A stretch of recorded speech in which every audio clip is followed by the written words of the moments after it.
जय श्री राधे कृष्णा।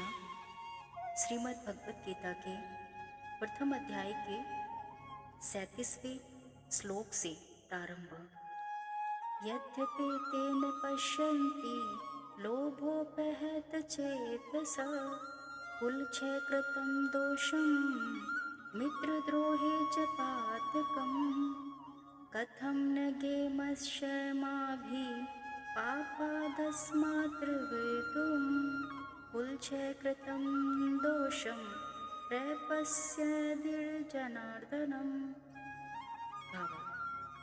हे जनार्दन, यद्यपि लोभ से अभिभूत चित्त वाले ये लोग अपने परिवार को मारने या अपने मित्रों से द्रोह करने में कोई दोष नहीं देखते, किंतु हम लोग जो परिवार के विनष्ट करने में अपराध देख सकते हैं, ऐसे पाप कर्मों में क्यों प्रवृत्त हों। तात्पर्य: क्षत्रिय से यह आशा नहीं की जाती कि वह अपने विपक्षी दल द्वारा युद्ध करने या जुआ खेलने का आमंत्रण दिए जाने पर मना करे।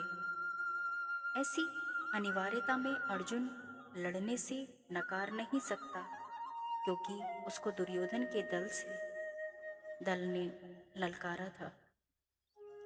इस प्रसंग में अर्जुन ने विचार किया कि हो सकता है कि दूसरा पक्ष इस ललकार के परिणामों के प्रति अनभिज्ञ हो, किंतु अर्जुन को तो दुष्परिणाम दिखाई पड़ रहे थे, अतः वह इस ललकार को स्वीकार नहीं कर सकता।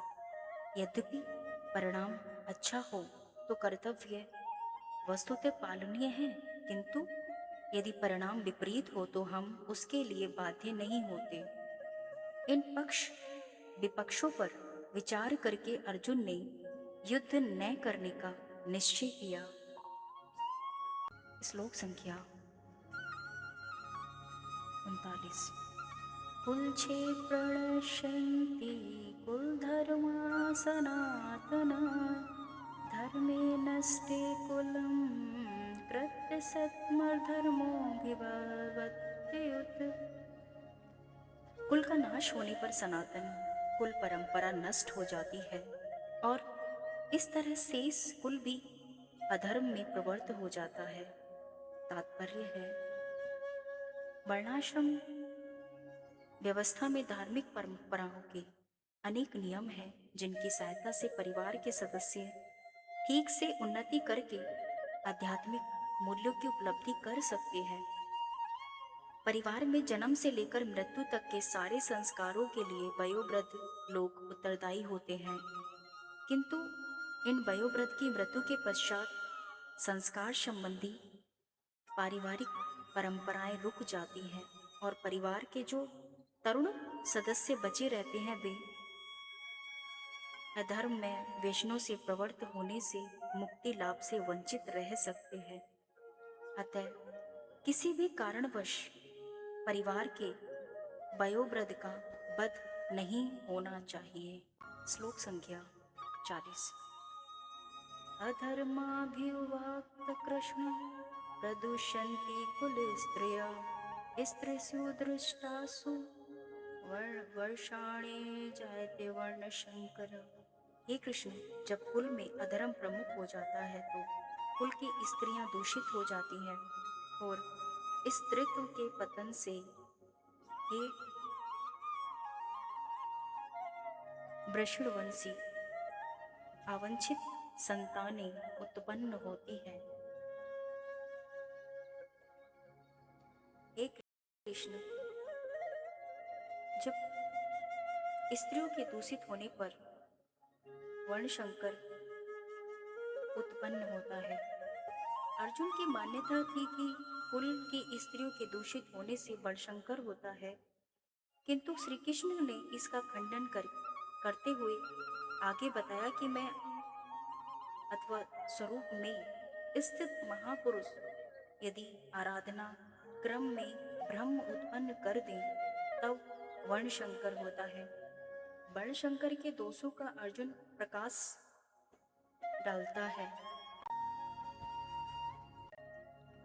शंकरो नरकायेव कुलध्यानानां कुलस्य च पतन्ति पित्रो ह्योषां लुप्तपिण्डोदकर्याय।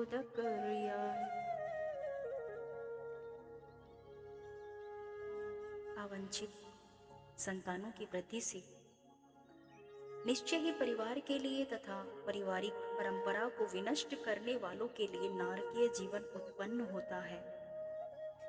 ऐसे पतित कुलों के पुरखे अर्थात पितृ लोग गिर जाते हैं, क्योंकि उन्हें जल तथा पिंड दान देने की क्रियाएं समाप्त हो जाती हैं। तात्पर्य है, सकाम कर्म के विधि विधानों के अनुसार कुल के पितरों को समय समय पर जल तथा पिंडदान दिया जाना चाहिए। यह दान विष्णु पूजा द्वारा किया जाता है, क्योंकि विष्णु को अर्पित भोजन के उच्चिष्ट भाग के खाने से सारे पाप कर्मों से उद्धार हो जाता है। कभी कभी पितृगण विविध प्रकार के पाप कर्मों से ग्रस्त हो सकते हैं और कभी कभी उनमें से कुछ और स्थूल शरीर प्राप्त न हो सकने के कारण उन्हें प्रेतों के रूप में सूक्ष्म शरीर धारण करने के लिए बाध्य होना पड़ता है। अतः जब वंशजों द्वारा पितरों को बचा प्रसाद अर्पित किया जाता है तो उनका प्रेत योनि तथा अन्य प्रकार के दुख में जीवन से उद्धार होता है। पितरों को इस तरह की सहायता पहुंचाना कुल परंपरा है, और जो लोग भक्ति का जीवन यापन नहीं करते उन्हें यह अनुष्ठान करने होते हैं। केवल भक्ति करने से मनुष्य सैकड़ों या हजारों पितरों को ऐसे संकटों से उबार सकता है। भगवत गीता में कहा गया है, देवर्षि भूताप नृणां पितॄणां नैकिंकरो नायमृणे च राजन सर्वात्मना च ये शरणं शरण्यं गतो मुकुंद परिहृते कतम।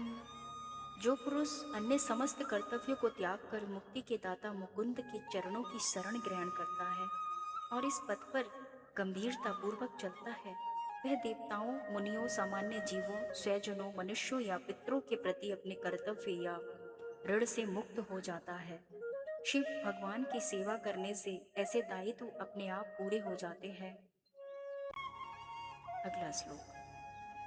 दो सेरे थे कुलधारं वर्णशंकर कारके उत्साधन्ते जाति धर्माय कुल धर्माश शाश्वताय।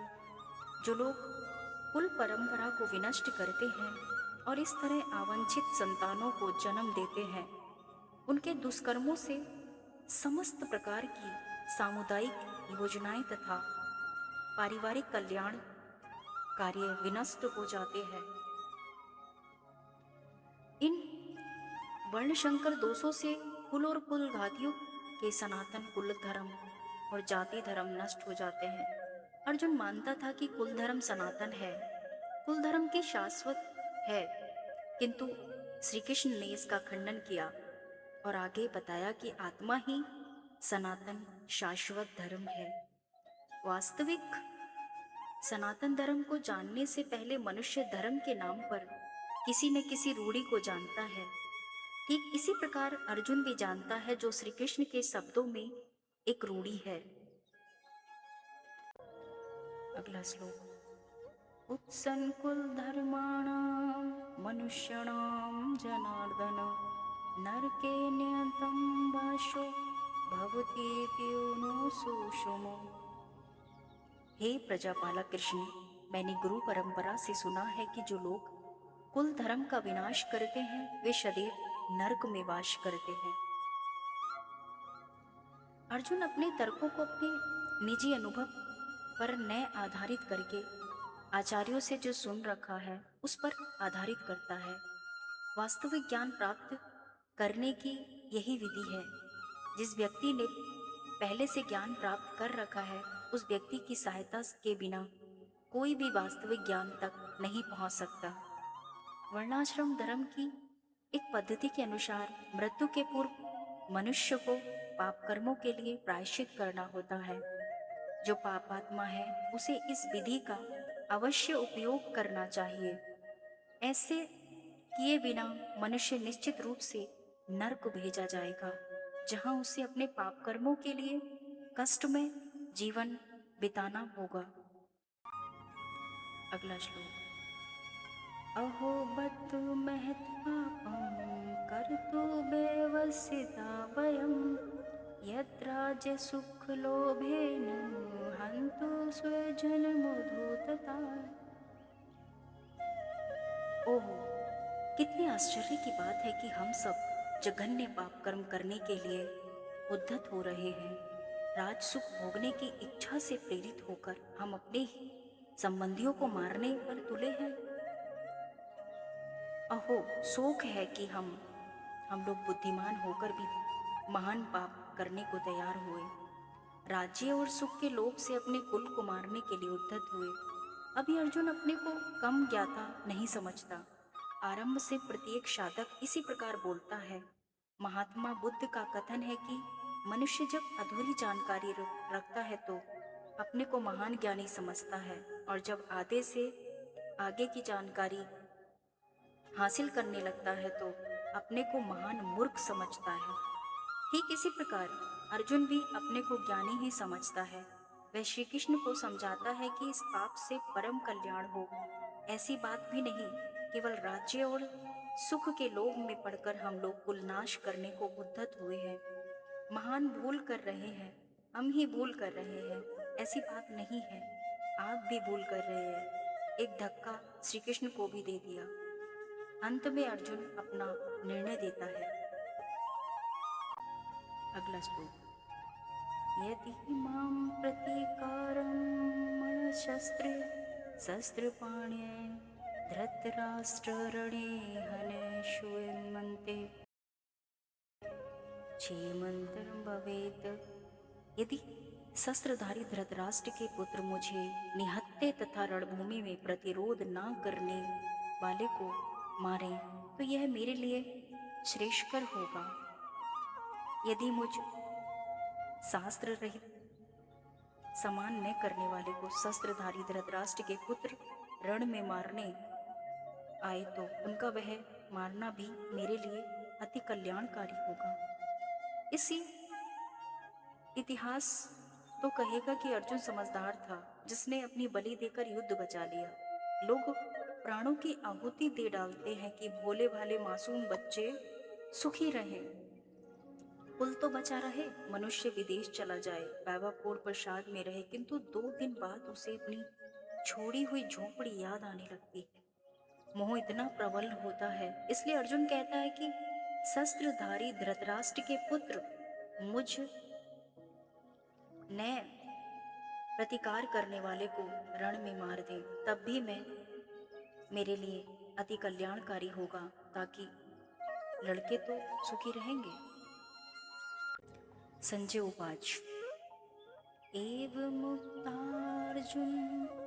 संख्ये रथोपस्थ उपाविशत विसृज्य संसरं चापं शोकसंग्रविग्रमानस। यदि शस्त्रधारी धृतराष्ट्र के पुत्र मुझे निहत्थे तथा रणभूमि में प्रतिरोध न करते तो यह मेरे लिए श्रेयस्कर होगा। संजय ने कहा, युद्ध भूमि में इस प्रकार कहकर अर्जुन ने अपना धनुष तथा बाण एक ओर रख दिया और शोक संपत चित्त से रथ के आसन पर बैठ गया। तात्पर्य, अपने शत्रु की स्थिति का अवलोकन करते समय अर्जुन रथ पर खड़ा हो गया था, किंतु वह शोक से इतना संतप्त हो उठा कि उस अपना धनुष बाण एक ओर रखकर रथ के आसन पर पुनः बैठ गया। ऐसा दयालु तथा कोमल हृदय व्यक्ति जो भगवान की सेवा में रत हो, आत्मज्ञान प्राप्त करने के योग्य है। गीता क्षेत्र क्षेत्रज्ञ के युद्ध का निरूपण है।